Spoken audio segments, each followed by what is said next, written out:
కార్తీక దీపం 2 సీరియల్ రసవత్తరంగా సాగుతోంది. ఇంకా కిడ్నాప్ డ్రామా కొనసాగుతూనే ఉంది. కూతురి కోసం ఏడుస్తాడు దాసు. అక్కడ నిలదీస్తుంది పారు. మరోసారి దీపపై కోపం చూపించిన సుమిత్ర. డబ్బులతో బయలుదేరిన దశరథ. వెనకాలే ఫాలో అయిన దాసు, కార్తీక్. మరి ఈ రోజు ఎపిసోడ్లో ఏం జరిగిందో తెలుసుకోవాలంటే వీడియో చివరి వరకు చూసేయండి. కార్తీక్, దశరథ, దాసు బయట నిలబడి మాట్లాడుకుంటూ ఉంటారు. జోష్న కోసం దాసు కంగారు పడతారు. ఇప్పటి వరకు జోష్న డబ్బుల కోసం డ్రామా ఆడుతోందని అనుకున్నాను, కానీ కిడ్నాపర్ నీ కూతురు మీద ఆశలు వదిలేసుకోమని చెప్పినప్పటి నుంచి నిజంగానే నా కూతురు చనిపోతుందేమోనని భయంగా ఉందని ఏడుస్తాడు దాసు.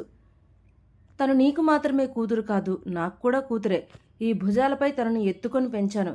నాకు ప్రేమ లేదనుకున్నావా? జోష్న కోసం 30 కోట్లు కాదు, నా ఆస్తి మొత్తం రాసివ్వమన్నా రాసిస్తాను అంటాడు దశరథ. నా కూతుర్ని ఎలాగైనా కాపాడన్నయ్యా అంటాడు దాసు. ఇంతలో శివనారాయణ వచ్చి నీ కూతురేంటి అని అడుగుతాడు. కార్తీక్ కవర్ చేస్తాడు. దశరథ, కార్తీక్ సుమిత్ర దగ్గరకు వెళ్ళి ఏదో ఒకటి చెప్పి తనకు అన్నం తినిపించండి అని శివనారాయణ చెప్తాడు. అలాగే పారిజాతాన్ని పిలిచి దాసుకు భోజనం పెట్టమని చెప్తాడు. అన్నీ సర్దుకుంటాయి, నువ్వు బాధపడకు అని దాసుతో చెప్పి లోపలికి వెళ్ళిపోతాడు. దాసు బాధపడటం చూసిన పారు, నిజం చెప్పు, జోష్నే నీ కూతురు కదా అని అడుగుతుంది. నాకు అబద్ధం చెప్పావు కదా అని నిలదీస్తుంది. నువ్వు ఇంతలా బాధపడుతున్నావంటే అదే నీ కూతురు అంటుంది పారు. అన్నయ్య, వదిన బాధపడుతుంటే ఇది నా సమస్య కాదు అని నేను ఎలా అనుకోగలనమ్మా? నీకు మాత్రం బాధ లేదా అంటాడు దాసు. సుమిత్రను చూస్తుంటే నాకు బాధగానే ఉంది అంటుంది పారు. మరోవైపు ఉదయాన్నే శివనారాయణ ఇంటికి పోలీసులు వస్తారు. నిన్నటి కిడ్నాపర్ గురించి మళ్ళీ ఫోన్ చేయలేదు, జోష్న గురించి ఏం తెలియలేదు అంటాడు దశరథ. వాడు అడిగిన డబ్బు ఇచ్చి నా కూతుర్ని తీసుకురండి అని ఏడుస్తుంది సుమిత్ర. అప్పుడే డబ్బు బ్యాగుతో వస్తాడు శ్రీధర్. మీ ప్రయత్నం మీరు చేయండి, మా ప్రయత్నం మేం చేస్తాం అంటారు పోలీసులు. మీరేం చేయొద్దు, దయచేసి ఇందులో మీరు ఇన్వాల్వ్ కావద్దు, వాడు నా కూతుర్ని చంపేస్తాడు అని ఏడుస్తూ కింద పడబోతుంది సుమిత్ర. పట్టుకుంటుంది దీప. కోపంగా దీప చెయ్యిని తీసేసి పక్కకు వెళ్ళమంటుంది సుమిత్ర. జోష్నకేం కాదు, నువ్వు ప్రశాంతంగా ఉండొత్తా అంటాడు కార్తీక్. నిన్నటి నుంచి నువ్వే అదే చెప్తున్నావు, అయినా జోష్నను తీసుకొచ్చే బాధ్యత నాది అన్నావు.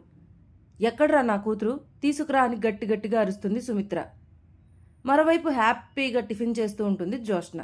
టైం వేస్ట్ చేయకుండా మా డాడీకి ఫోన్ చేసి డబ్బులు అడుగు అని వైరాతో చెప్తుంది. అసలు నువ్వు దశరథ కూతురువేనా అని అడుగుతాడు వైరా. నా డౌట్ కూడా అదే అంటాడు వైరా అసిస్టెంట్. మీరు డౌట్లు అడుక్కుంటూ ఇలాగే ఉండండి, వాళ్ళొచ్చి అందరినీ పట్టుకుంటారు అంటుంది జోష్న. ఎవరిని కిడ్నాప్ చేశారో అర్థం కాకుండా ఉంది అంటాడు వైరా. ఆ తర్వాత దశరథకు కాల్ చేసి డబ్బు రెడీనా అని అడుగుతాడు. నా కూతురు ఎలా ఉంది, తను క్షేమంగానే ఉందనే నమ్మకం ఏంటని అడుగుతాడు దశరథ. పక్కన పోలీసులను పెట్టుకొని ఆడిన డ్రామాలు చాలు, ముందు డబ్బు తీసుకొని బయలుదేరు, ఎక్కడికి రావాలో చెప్తానని కాల్ కట్ చేస్తాడు వైరా. దశరథ డబ్బులు తీసుకొని బయలుదేరతాడు. దశరథ కారును పోలీసులతో కలిసి ఫాలో అవుతాడు దాసు. వాళ్ల వెనకాలే కార్తీక్, పారు కూడా బయలుదేరతారు. మరోవైపు హ్యాపీగా టిఫిన్ చేస్తూ ఉంటుంది జోష్న. స్కూటీపై కూర్చొని బిస్కెట్లు తింటూ కార్తీక్ తినిపించబోతుంది పారు. ఏంటి పారు ఇది, మనం ఉన్న సిచ్యువేషన్ ఏంటి, నువ్వు చేస్తున్న పనేంటి అంటాడు కార్తీక్. జోష్ను గురించి మనకెందుకు, నువ్వు దీప మొగుడివి, నిన్ను కాపాడుకోవాల్సిన బాధ్యత నాది అంటుంది పారు. మరోవైపు దశరథకు కాల్ చేసి కారు ఆపమని చెప్తాడు వైరా. కారు దిగి దూరంగా వెళ్ళిపోమంటాడు. ఆ తర్వాత వేరే వాళ్ళు కారు తీసుకుని వెళ్ళిపోతారు. వెనకాలే పోలీసులతో వచ్చిన దాసు ఏమైంది అన్నయ్య అని అడిగితే జరిగింది చెప్తాడు దశరథ. వెంటనే ఆ కారు ఎక్కి ముందు కారును ఫాలో అవుతారు. అంతటితో నేటి కార్తీక దీపం సీరియల్ ఎపిసోడ్ ముగుస్తుంది.